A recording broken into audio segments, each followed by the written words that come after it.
Bonjour tout le monde. Good morning, everyone, on this frosty day in Ottawa. Je suis Antonia Maioni, présidente de la Fédération des sciences humaines.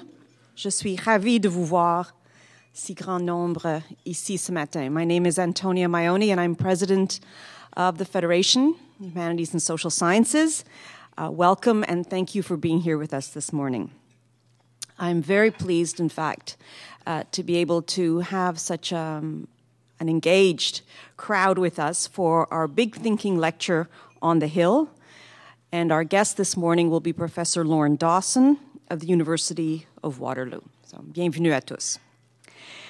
As you know, because some of you have been to our lectures before, the goal of our Big Thinking lecture series is to bring research from the social sciences and humanities closer to the individuals, groups, and decision makers who can use it to inform discussions and decisions about policies that affect the lives of Canadians from coast to coast. And much of this research that we highlight here at the Big Thinking lectures focuses on critical questions of our time as they concern Canadian society, economy, and culture. Et c'est pour cette raison que je suis ravie ce matin de voir non seulement des députés et des sénateurs qui viennent de plusieurs régions de notre pays, mais aussi de constater la diversité de l'histoire, des représentants du secteur privé, public, académique et les ONG aussi. Et je voudrais aussi souligner la présence de plusieurs de nos amis et partenaires du Conseil de recherche en sciences humaines, qui est une agence clé pour l'avancement de l'engagement du savoir et de la recherche au Canada. I'd like to welcome you all this morning who have joined us here, and in particular, the members of Parliament and senators who actually call this home. It's a very nice home, by the way. Merci de nous accueillir chez vous. It's now my pleasure to introduce Dr. Lorne Dawson, our speaker for today. And I know it's early in the morning. Dr. Dawson has already been up, crack of dawn, I suppose, because he's already been speaking on CBC Radio on the topic that he will address today. And it's a topic that is both troubling but tremendously important, something that we really do need to understand through research in the social sciences, and that is the question of why some Canadians become terrorists. Dr. Dawson is someone who has been studying these aspects of society for all of his career. He's well known for his expertise in the sociology of religion and in the study of new religious movements, and he is now chair of the Department of Sociology and Legal Studies at the University of Waterloo in Kitchener. Dr. Dawson, Kitchener-Waterloo, I should say. Dr. Dawson is no stranger to presenting on these kinds of controversial and important topics. He has consulted on a wide range of policy issues in both the public and private sector. He is the co-director of the Canadian Network for Research on Terrorism, Security, and Society. And he is incredibly well published in all aspects dealing with religion, both in Canada and beyond. We are really not only thrilled, but also very glad that Dr. Dawson took up our invitation to speak to us on such an important topic. Please join me in welcoming Dr. Dawson.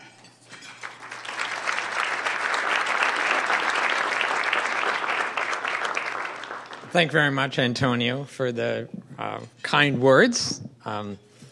It's always difficult to listen to an introduction of yourself. You never have the exact same view of what you're doing. I'm hoping that I can just elucidate a few things for you today here in 20 or 25 minutes on this topic.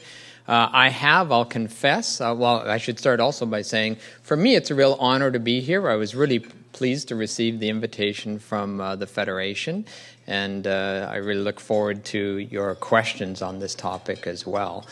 I've lured you in a bit with a title that probably to some extent in 20 to 25 minutes I won't answer. But I'll set us up so that with piles of information and insights that we can use that would guide your questions, where we can then get a little closer to actually answering this question to a certain extent. So let's see if I can get this slides to work. It's not going the wrong way. There we go. So I'm just going to use a few very basic slides and mainly just talk to you about this topic. And, you know, you're always looking for a way to begin this. Well, maybe take it from my perspective, and that is that really, you know, I'm in a business that thrives on bad news. And I have been most of my career because I've often dealt with issues of religion and violence. So the media comes to look to me for comment when something, you know, really problematic happens, something quite tragic. And that is very regrettable. And in the last year, in Canada, there's never been quite so much attention to this topic. So I quickly counted about 35 media interviews in 2013 on the topic of terrorism, starting with the Boston Marathon bombing and then working our way through the various incidents that have happened this year. And that's regrettable. On the whole, I find that Canadians, really for the most part, the average Canadian isn't very worried. They aren't very concerned about this topic. I speak to government groups on a regular basis because they have a responsibility here that draws them in and it makes them acutely concerned with it. But the average Canadian isn't. And of course, that's because really not much in the way of a real incident has happened in Canada. I did a talk for an organization called Research Matters, which is the 17 universities in Ontario send researchers out to talk to the public in these little quick 7-minute talks. And I was in a session with 5 other talks, and they vote on which topic they think is the most important. And I think I did quite a good job talking about terrorism, but in fact, at the beginning, I was voted as the least important topic, and at the end, I was still the least important topic. So I was surprised by that. So the average public person isn't very much aware. But obviously, I would argue they need to be more aware. And so these are just some information that, of course, helps to frame that. TSAS has repeatedly advised Parliament that, in fact, of course, there are a large number of individuals in Canada who are worrisome in terms of their radicalization. And 200 individuals, for example, in 2010, out of a population of 30-plus million may not sound like much. But, of course, we know on this topic, the key is it only takes a handful of individuals, a few individuals, to have dire consequences. And the British situation, which we can talk about, is much more problematic than in Canada. But just to get a parallel, after the Snowden episode this year, when the head of MI5 was testifying to the British Parliament, he noted that MI5 had prevented 34 plots since 2005. Now, that's a lot of activity. And I would argue, as probably maybe TSAS and others would, that there's a lot going on in Canada as well that quite naturally enough the public isn't aware of. And we have the new issue now of people going abroad to fight with terrorist organizations, which adds to our difficulties as well. So in my opinion, of course, when talking about this, I always say, what if this happens? We all know this sort of iconic picture from the July 7th, 2005 bombings in London. So in Canada, I hate to be, again, someone that thrives on bad news, but I'm always working on the premise that if one incident like this actually happens in Canada, of course, the fears and concerns and worries of Canadians will ratchet up at an incredible pace. So overall, we're dealing with a topic that in a Canadian context is, in the classic way it's always framed, it's low probability. Thank God it's low probability that something might happen. And it may be low probability because we're actually doing a very good job in various ways of preventing it from happening. But the problem is everyone knows that there's I'm going to argue that actually there's a very strong likelihood something will happen. And when it does, it will have a very high impact in terms of obviously governments, but it'll have a very high impact in terms of the public in general and security concerns. Recently, like just earlier this week or last week, Gallup released a poll in the United States showing that for Americans, their number one concern is international terrorism. So I think there's quite a contrast between attitudes, let's say, in the United States and Canada, for understandable reasons. So dropped into that context, the work that I and many colleagues are doing, where we're all over the world, but increasingly some more in Canada, in trying to understand from a very human basis what draws young people, mainly young men, into violent extremism in general, but terrorist acts in particular. You know, what actually, can we can get broad strokes, but can we get a finer understanding of what's happening in these contexts?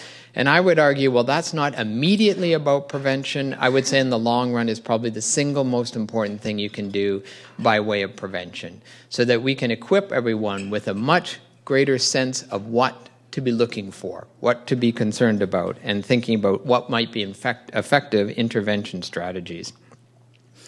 Now, in the study of terrorism in general, but radicalization in particular, there's all kinds of challenges. And I'm purposely putting slides up that are just simplistic, just to cover the basics here for a more general audience, right? But as you can imagine, the very first problem is just primary data. Getting your hands on reliable, information, primary data, not things reported by newspapers, but material that's actually coming from the individuals that you are trying to study and understand. There is a dearth of primary data. There has been for decades. That continues to be the situation. Strong efforts are being made everywhere to reverse this, and I can talk about some initial efforts that are underway here in Canada as well, and efforts that are underway in the United States and elsewhere.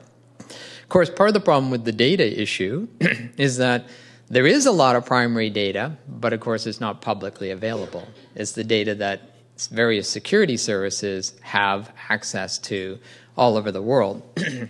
And I have had reason to be exposed to a bit of that data. My belief is also, though, the irony is that I think in many cases, and I could be corrected, the security services have the primary data, but I'm not sure that they're really equipped to make use of it as effectively as scholars are at universities. That data may not be being mined methodologically as well as it could be done elsewhere. So, and every time I make a presentation with a mixture of scholars and government people, we're always talking a little bit about how can we get our hands on the data? How can we get maybe security clearance for young scholars or things of that nature? But there are other issues. One of the issues is just the sheer diversity of the topic, right? There's a tremendous array of things that might get lumped under terrorism, and we can think of it in this diversity is multidimensional. So I'll just point to a simple and obvious one. If we look at the incidents this year in Canada that drew the attention of media, then we're dealing with Ali Medlej and Christos Katsaroubis, who left London, Ontario, traveled to Africa, ultimately joined with the Al-Qaeda associated group, and were two of the terrorists involved in the attack on the Algerian gas plant in January. We have the Via Rail plot, and we have the on Canada Day, the attempt to plant bombs for the Canada Day celebrations in Victoria, BC. You all remember these probably from the news, and if you just think of the individuals involved, excuse me, the individuals involved are completely different, right? They're coming from a diverse background. We've got young individuals, one immigrant, one not an immigrant, coming from good old middle class London, Ontario. In the other case, we have individuals who are ones coming from outside Canada, and they're they're strong practicing members in Muslim communities and have a different kind of affiliation with things. And then in the last case, we have two individuals who are white Canadians, to put it in graphic terms in terms of the way the public conceives of these things, who are converts to Islam, but to tell you the truth, many of us would suspect that really there are other motivations involved in why they got involved in these plots. So you have this tremendous diversity you have to deal with. Everyone recognizes that you have to take a multidisciplinary approach, right? And this will be fleshed out a little bit more, and we can flesh it out in conversations.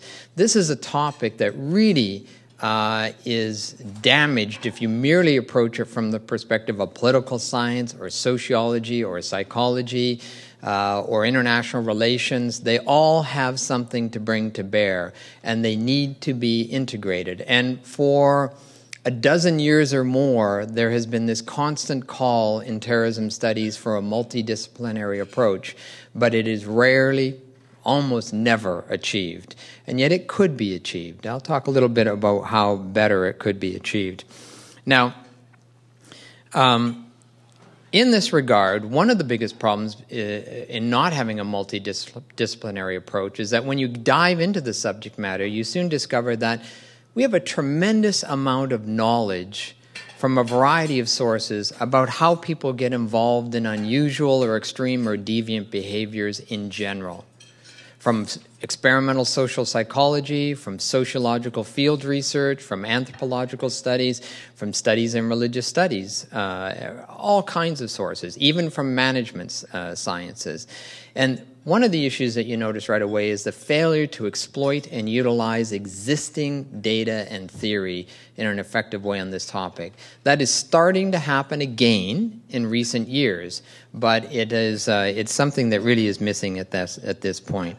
Now, part of the problem in achieving this multidisciplinary, integrated approach is substantial elements of mistrust that exist between the communities, right?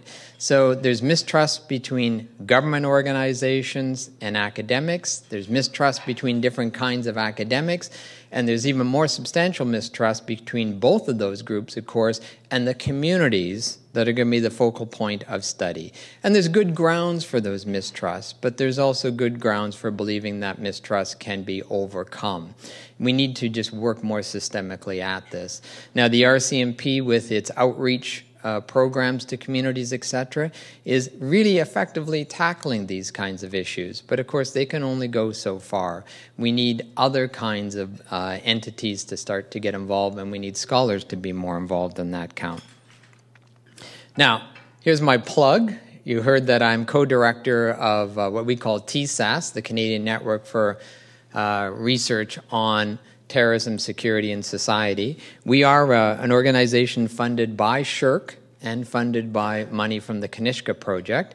And I just finished spending about a month and a half of my life carefully writing the letter of intent to SSHRC to get a partnership grant to keep us alive, which we obviously hope will happen.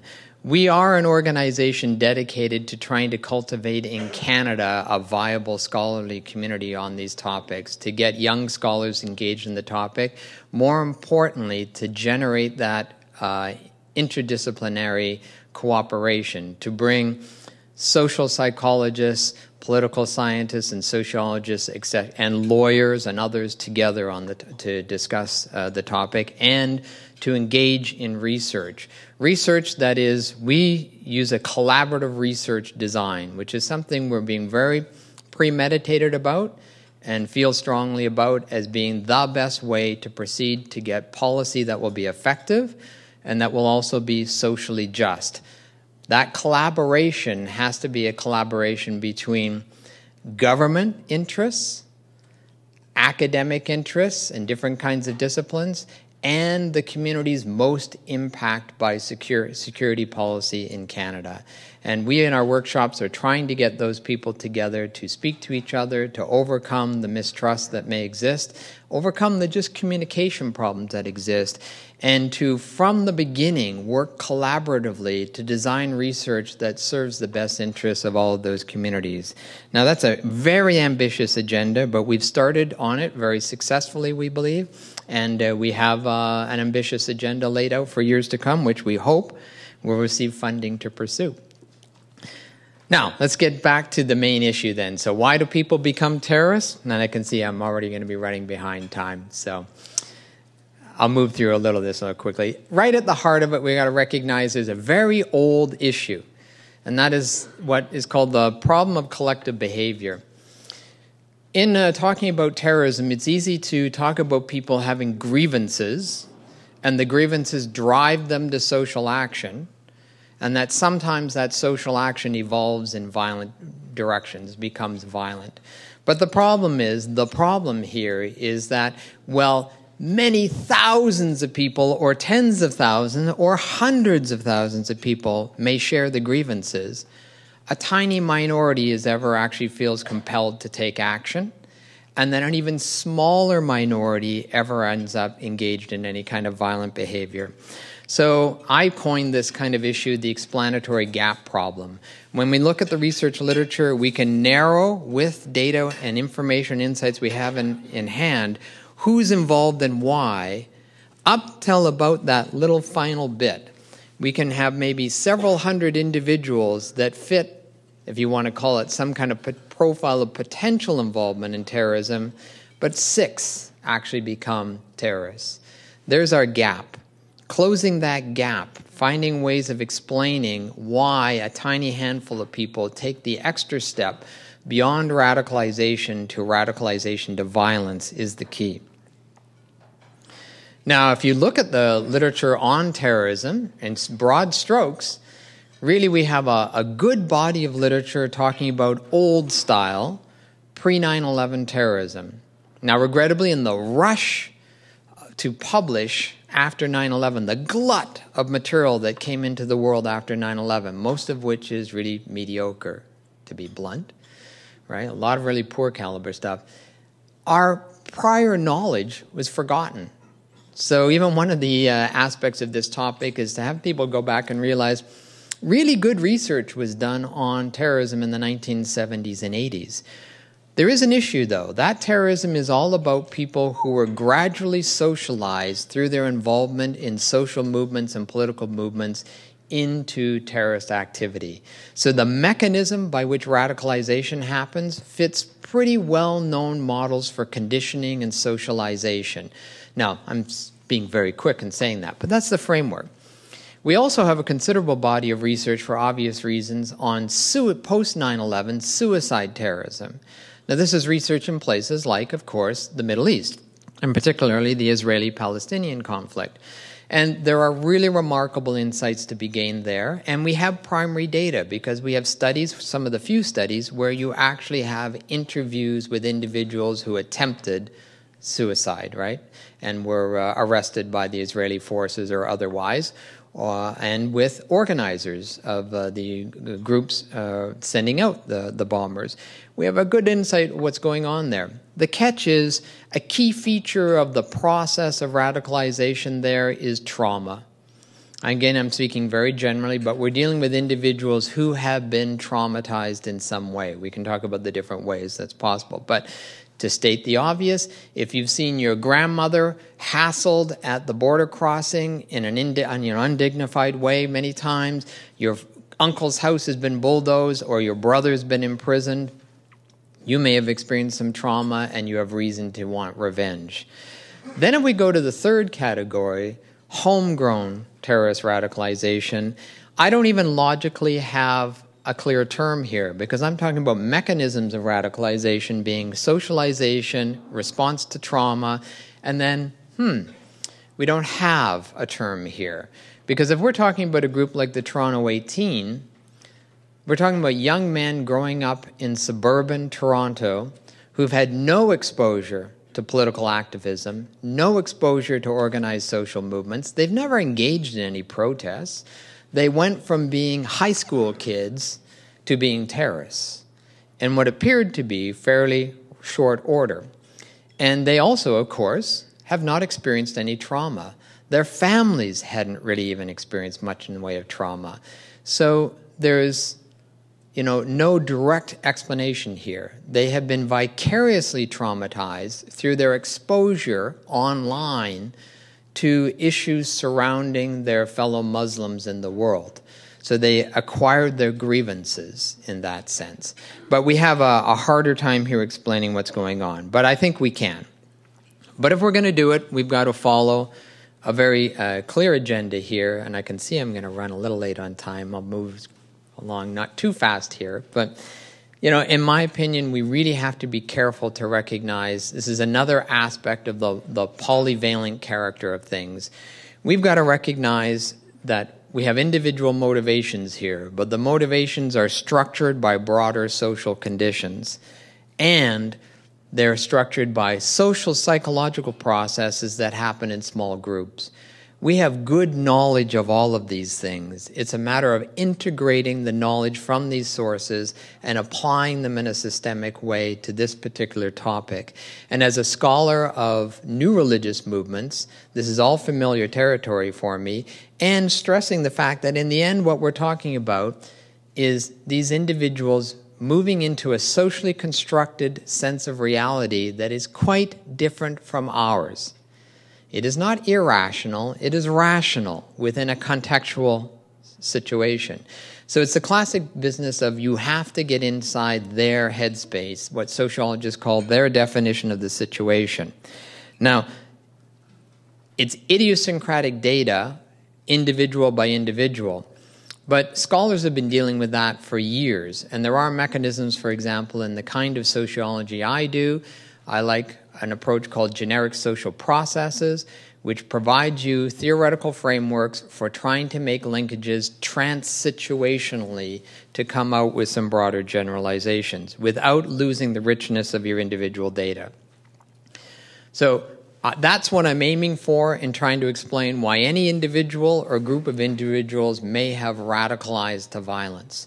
The larger body of knowledge we need to bring to bear is captured in this admittedly somewhat crude diagram. You have to imagine if I were a whiz with graphics or I could get a hold of a professional, I got to do this up better sometime.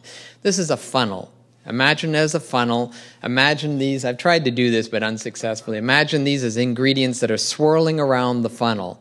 But it's also, some things are broader and more pervasive in their influence. Some things are more specific, hence the funnel-like character.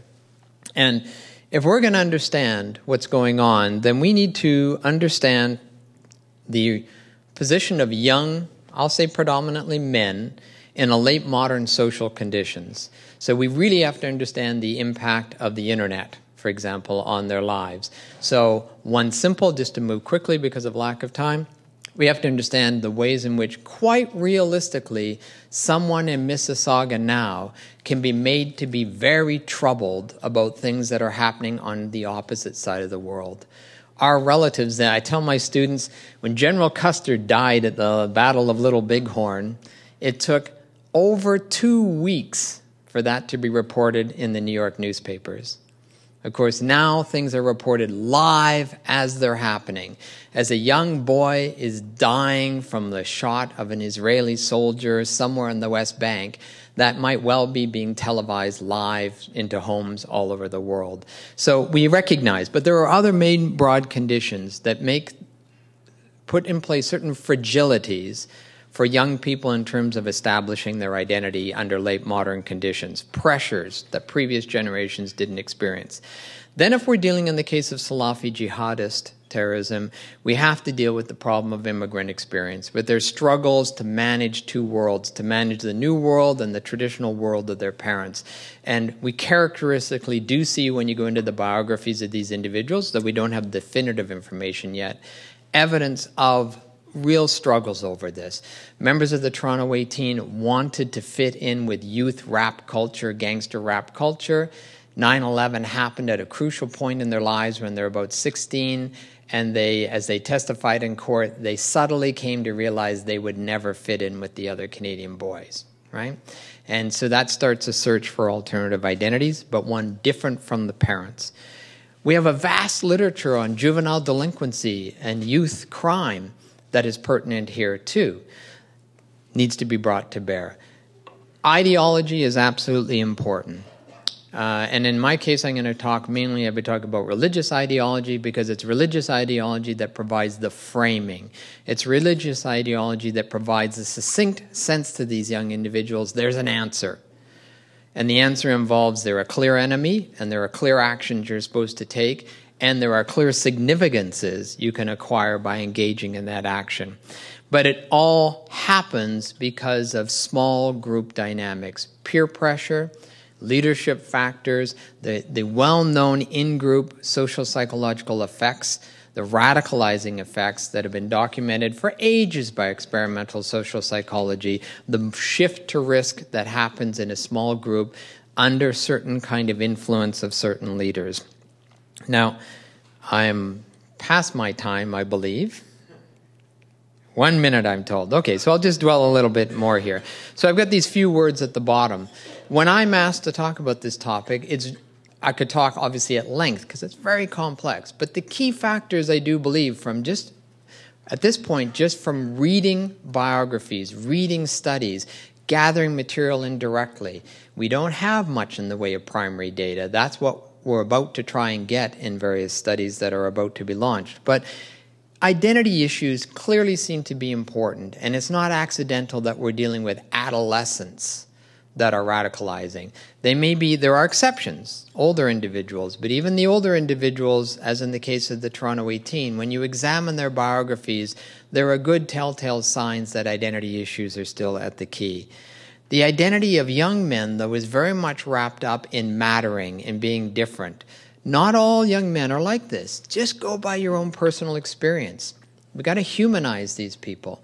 When I was a young man, I spent hours in my basement staring at candles, admittedly on substances that I wouldn't use anymore, and talking about philosophy. We were reading existentialists, Jean-Paul Sartre and Albert Camus and Friedrich Nietzsche and things of this nature, way beyond our proper level of understanding. But I was with a group of young guys who thought we were all going to be these budding young intellectuals, artsy-fartsy bohemian types who were going to change the world. Now, there are other people who don't have those ambitions, but there are a lot of young men who aren't content to just be the shop owner their father is or something of that nature. They aspire to more, but don't know how to do it. And so that quest for significance, which is a title used for a major American study underway right now on these issues, is really at the heart of things. And you can see this again in the testimony of individuals. But that quest for significance achieves focus, starts to become something they act on by their interaction with those who are promoting an ideology to them, those who are promoting a set of clear answers, mainly to moral questions, because these are actually good young guys who want to do something right in the world. Right, and that's why they're willing to sacrifice themselves, unlike, let's say, someone that joins a youth gang. But at the heart of it is relationships. Really, it all is driven by close bonding and relationships, the same kind of relationships that bond people in military groups. You die for your buddies, you don't die for the country. Ultimately, here too, it's about what happens inside the group. But then there are various contingencies that determine why some end up in violence, some don't, and then there have to be triggering factors. Well, I am well past my time now, so just a few bottom line things that I always stress when I do give talks to. I actually do give talks now to Rotary clubs and things of that nature. I'm surprised. I say Canadians aren't concerned, but I am starting to get some requests to speak to community organizations. So I have to regrettably say to them, look, I know you don't think it's very likely, but I would have to say from everything I've read, my educated guess is it's not a matter of will we have a successful terrorist attack in Canada? It's more a matter of, when it'll happen. And so we do need to be better prepared in multiple regards. I think the very substantial number, 100 maybe, of Canadians that have gone abroad to fight in conflicts for groups that, at least in Canada, are identified as illegally as terrorist organizations, are problematic. And in Europe, where they're dealing with 1,900 or more such individuals, this is more dramatically a concern. In Germany, they're starting to actively do something about it, and elsewhere. It doesn't take a rocket scientist to realize that a few individuals coming back with military training, steeped in ideology and a bit of trauma, could be the catalyst for setting off something here. So, and that foreign fighter phenomenon is not going to go away either. That's a new permanent reality. Some of our ancestors went off to fight in the Spanish Civil War, parallel situation, but kind of a one-off. Things like the Spanish Civil War are probably going to be happening, with regularity into the future in our new, massively globalized, networked world. So, going back to what I sort of started with, we need to put more money and effort and in a more programmatic and careful way into developing more data, publicly available data, and starting to model in refined ways this kinds of behavior. The enormous diversity of what you encounter causes many people in the government to say, no two people radicalize in the same way. As a social scientist, I categorically reject that. No two people exactly radicalize in the same way, and no two young women become prostitutes in exactly the same way. But social science can demonstrate to you that there are enormous common elements, similarities, and patterns in how most young women end up getting drawn into prostitution.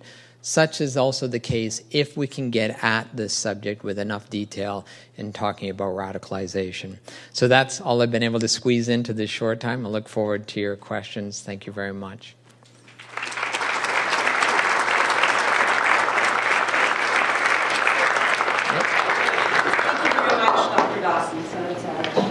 Topic for a sunny day, as they say, a chilling topic. But we do have a mic right here at the center of the room for those of you who have questions. Vous pouvez poser la question en anglais ou en français. Je peux traduire si if you could just identify yourself before you ask a question. Okay.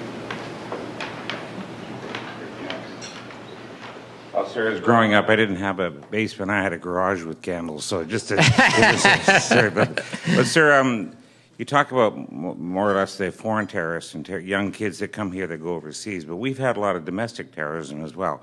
The Squamish Five, for example. And if you look at situations of Oka and how young Aboriginal people would see that confrontation with its government, that inside can have domestic terrorism on a scale that we don't even know. And I talk to a lot of veterans, for example, who are very disappointed in situations not overseas but over here. How much of the domestic environment, from your family, and not necessarily the internet, but from your family, your governments, your environment, depending where you live in Canada or the United States or elsewhere, how much of that plays in the upbringing of someone when that seed is planted at such a young age, when they grow up thinking in a negative sense, and they end up doing things that they normally wouldn't do in a normal circumstance in that particular regard? Just wondering if you could tell us about the domestic environment of their growing up in that regard. Thank you. Yeah, no, this is part of the diversity of the situation, and it's why I definitely presented the three models, because in many contexts it precisely will be socialization that's the key. So if you're doing a study, as I'm about to launch, a study that tries to really delve deeply into the biography of individuals that are involved in either being foreign fighters or have been involved in terrorism in some regard, and to interview them and to interview their family and interview associates and things of that nature, read every conceivable thing we can about them and about their context. One of the things we'll be looking at, of course, is socialization, family influence, all of those factors. And in some cases, obviously, young people are being socialized to a certain kind of radical perspective. Family matters in other ways, though, as well. We think of it as easily if you have a father who holds radical views, then we could see it may not be unusual that the son adopts radical views as well. But it can work in the reverse sense. If you have parents, and this is often true, I'm actually thinking of specific studies in Montreal. If you're dealing with immigrant families where the families themselves are struggling to get by, don't really understand the local political system, and in fact, when interviewed, simply say, well, we just try and hide certain information from our children because, in fact, if they ask a question, we have no idea how to answer the questions. So lack of information, kids growing up in a vacuum where they haven't been provided with any means to understand events in the world that they are going to be exposed to, can also be a problem. So I'll go to a quick analogy to get the generic social process element. Overwhelmingly, most young people that join new religious movements or cults come from non-religious backgrounds. They come from backgrounds where the families are nominally religious. They've heard a little bit about God and religion, but have not really received any instruction. And a certain percentage of those young people have a spiritual appetite. They end up having to go outside the family to satisfy that appetite. So we have that issue. But we also have issues of political engagement. So if we look at various communities or families, those who can demonstrate the ways in which you can be politically efficacious, the ways in which your community can make a difference through political activity. We have studies from the Netherlands and information developing here in Canada to show that in those communities, the likelihood of radicalization is much reduced, as opposed to the communities where they have no sense of political efficacy for a variety of reasons. So the family context is enormously important, but again, it has to be put in broader context of community and whether the community feels efficacious. In the Canadian context, we could compare the Sri Lankan Tamil community to the Somalian community. And you have to be very careful in making these comparisons. But in terms of being politically empowered, the Sri Lankan Tamil community feels far more empowered. And the radicalization issues are far less a problem there, especially in terms of anyone. Young people there, more than we know, have gone back to Sri Lanka, went to Sri Lanka and fought. But they never think in terms of Canada being the enemy. That's not true necessarily for the Somalian context. And there are many, many factors, but one of the factors is the conditions that have kept the Somalian community more marginalized in Canada. So those are things that can be systematically addressed. So I hope that gets to your question a bit. Any other questions at the mic? If I could, fantastic job of laying forward the prescription on the research side. I'd be interested in your comments on what's transpiring on the practice side. I know, for example, in the Arab world, the Qatar Foundation is playing a leadership role in really engaging young people throughout the Arab world, making sure they have work, for example, so that they're not sitting in their versions of their basements and garages, wondering what's transpiring. Where have you seen some real practical responses to this situation within the communities that you've spoken about? Well, that is not my... I have to speak very limitedly because my exposure would really be just from attending workshops and conferences, etc., where people make various presentations. So in truth, in Canada, and I'm going to forget the name right now. I see Anna Gray over there. She may know who I'm talking about. The Inspire movement, or what is the group in Canada? I'm trying to remember. I don't want to use the name and then get it wrong. There are grassroots organizations in Canada growing out of, in this case, it's Muslim community in St. Catharines, Hamilton, and elsewhere, where they're doing precisely that. They're reaching out to young people, and in this case, particularly trying to get them involved in social issues, teach them how to become politically engaged, teach them how to have an impact on their own community through leadership and be spokespeople for their community. And they haven't been systematically studied, but these seem really promising kinds of openings, and down at that grassroots level. In Germany and in England, there are NGOs that are much more engaged than on the whole we have in Canada in reaching out to individuals who've been radicalized, utilizing individuals who were radicalized and then, saw the light and turned against it, utilizing them effectively to help lead workshops and to reach out to community groups and to convince young people that they don't need to follow that path. That works because the key here is the message has to come from somebody that has the right cred, right? Has the right orientation. RCMP, with its outreach program, really is doing, compared to many organizations in the world, doing a very good job. And they're I know from my conversations with them, they are paying close attention to what's happening in other contexts. The mistakes that were made in England with the PREVENT program, they are making sure they don't replicate that. So you're not becoming overly affiliated with one segment of a community or things of that nature. But it is, I believe it's still pretty much kind of a hit and miss process around the world. And I guess the bottom line also stresses you can do all of this, and there's going to be a selection of young people.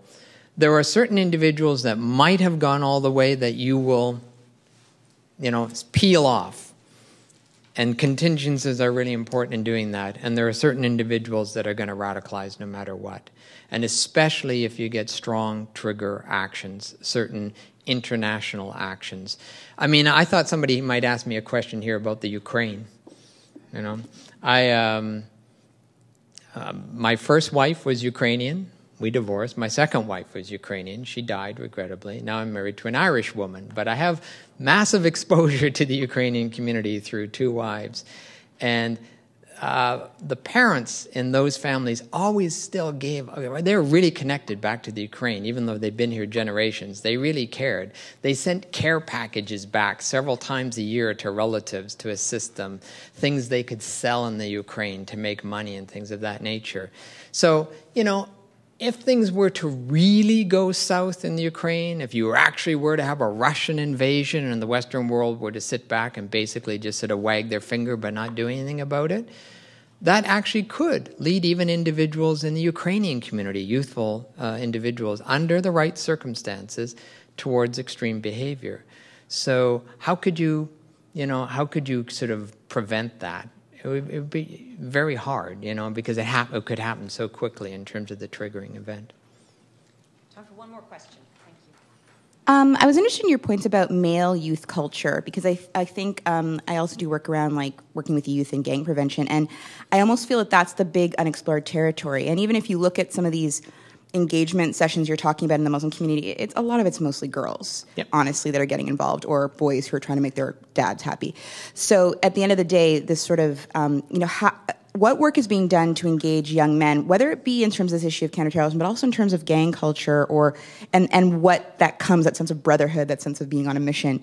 Because clearly I think that's a huge gap that all of us are really struggling with for whatever sector we're trying to work in. Yeah, I wish I could point to the work that's being done, because in fact I totally agree with you, and it's not being done. And any field of study, when you're an academic, I'll be blunt, if you're a good academic, you get into a field, because I've been doing this for a long time. When I turned to terrorism in 2008, within about 6 months, I knew exactly where all the huge holes were. You quickly learn to know what's the important articles and books to read. You read them quickly, and as some questions start to arise, so you look to see, has anyone addressed that question? No, no, no. People have been talking about the parallel or the analog with youth gangs for years. But I can't point to a single systematic study that explores that, even in terms of the literature on youth gangs. And yet I have, for example, in my department, Owen Gallup, a young scholar, that's his primary field of research. So one of my PhD students working on terrorism and working on issues of charismatic authority in terrorist groups, so he has a background in leadership, opened a dialogue with Owen saying, well, what is there about leadership in youth gangs? And of course, they discover very rapidly there are really strong parallels between who acquires leadership, what's the importance of leadership in a small group of people radicalizing, and leadership in youth gangs. And so great, they can get a publication if they keep working at it, but it's a really sadly unexplored issue. Now, there are one marked difference. Those youth who join youth gangs aren't driven by the same kind of moral imperative as those who radicalize. So I want to stress that. People don't join terrorist organizations to create mayhem and hurt people. They do it to do what they think is right. They do it in the name of justice. And you better believe it. Whether you think what they're doing is legitimately that, doesn't matter. They believe what they are engaged in is a correct and virtuous act. It's an act of witnessing for the truth, even if it's highly destructive and it means their own sacrifice of their lives don't matter. nor do the lives of others. What matters is the larger cause, the mission. Now that obviously is missing from the youth gang, but the group dynamics, the social psychology is remarkably similar. As I would create a kind of triumvirate, I can demonstrate, I haven't had the opportunity, I could demonstrate if someone would give me 6 months to go sit somewhere and write, I could generate beautiful work on the inner dynamics of cults, new religious movements, and of what we know about what's going on inside terrorist organizations. But youth gangs are another parallel. So for generic social process, trans-situational forms of analysis, using frameworks that exist about how people become involved in anything, you could look at these three empirically different situations and come up with some really remarkable good insights.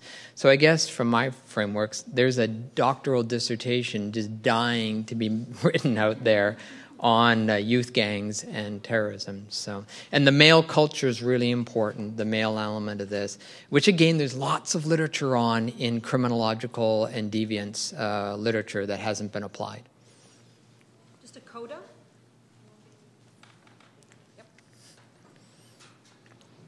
I said there was no one here I knew, but here's the exception. There's always an exception. But we're going to make it brief. Yeah, no, I was just going to make a comment that if anyone wants to know more about some programming, especially around where the RCMP or other law enforcement agencies, my name's Anna Gray. I'm with Public Safety, and we know a lot of like Los Angeles Police Department as well as Toronto Police Department. So if people are interested in that, I'm over there. Thank you, Dr. Dawson. Okay.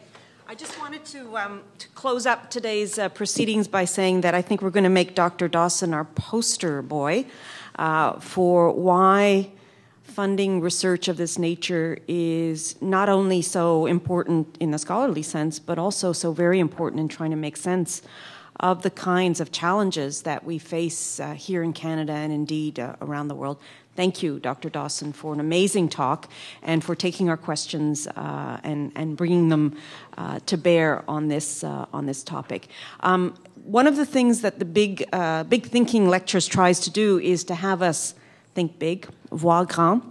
And I think that in this talk you can actually see how, if I might paraphrase Dr. Dawson himself, sometimes when we have the data we may not know what to do with it, but we have people in our own scholarly communities here in Canada, homegrown, if I can use that term in that context, who are able to help us through these murky waterways. And so this has been really an inspirational talk, not just an eye-opening talk for myself. I want to thank you all for being here this morning, really the continued support as well of the Social Sciences and Humanities Research Council, who are co-sponsors of these Big Thinking Lecture Series. And I also would like to thank James Rajat, MP from Edmonton-Leduc, who is our parliamentary sponsor, who gives us the occasion to be able to have breakfast in this beautiful restaurant itself. I just wanted to also let you know that Lorne's presentation will be available on video, so smile for the camera. He was smiling for the camera. You will be able to access that from the Federation's website, and we'll also probably maybe have a text, but we certainly will have the video up there. As we close, I want to say that our next speaker is also a sociologist, Irene Blomgaard, who actually did her undergraduate degree at McGill University and then went on to PhD at Harvard and is now at the University of California, Berkeley. And Irene's presentation will be on a comparison of Canada with the United States in a policy area that she considers to be a success, and that is immigration policy. So it's going to be an interesting, I think, way of segueing from this particular talk on some of the challenges that we have with different kinds of youth from, in terms of different socialization processes, into a talk on maybe a success story of immigration policy from Irene. And of course, you're welcome to join us on April 3rd. You can register through our website. Encore une fois, merci beaucoup d'avoir été ici, si nombreux et si attentifs. Mais surtout, je veux encore remercier Monsieur Dawson, Professeur Dawson, pour une très, très intéressante présentation. Merci beaucoup et bonne journée.